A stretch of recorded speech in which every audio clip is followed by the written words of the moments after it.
বাবা যদি হাত পাতে আরশ পর্যন্ত পৌঁছে যায়, ওই মা বাবা যদি বদদুয়া করে, পৃথিবীর সব তীর সব টার্গেট মিস হতে পারে, কিন্তু মা বাবার বদদুয়া কখনো মিস হয় না, কখনো মিস হয় না।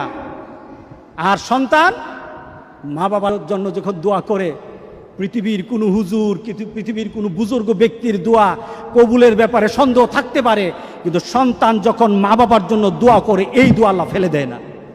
সুবহানাল্লাহ।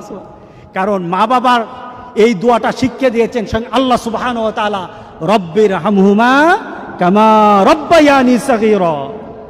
আপনি কবরে থাকবেন, আপনি প্রত্যেক নামাজে আপনার সন্তান দোয়া করবে আপনার জন্য, রব্বির হামহুমা কামা রব্বায়ানি সাগীরা। পড়েন, মা বাবার জন্য দোয়া করেন প্রতি নামাজে বলেন মা বাবার জন্য, রব্বির হামহুমা কামা রব্বায়ানি সাগীরা।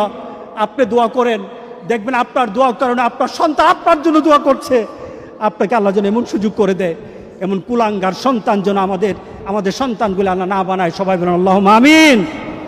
আপনার দালান, আপনার বাড়ি, আপনার সম্পদ, আপনার ব্যবসা, আপনার পৃথিবীর প্রতিপত্তি যত কিছু আছে, সব আপনি দুনিয়াতে ফেলেই চলে যেতে হবে, কিন্তু সন্তান কিন্তু আপনাকে ছেড়ে দিবে না। সন্তান আপনাকে ছেড়ে দিবে না।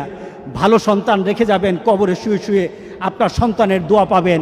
খারাপ সন্তান রেখে যাবেন, কবরে বিপদ বিপদ বিপদ চলতেই থাকবে। আল্লাহ আমাদের সবাইকে হেফাজত করুক। আমিন বলি।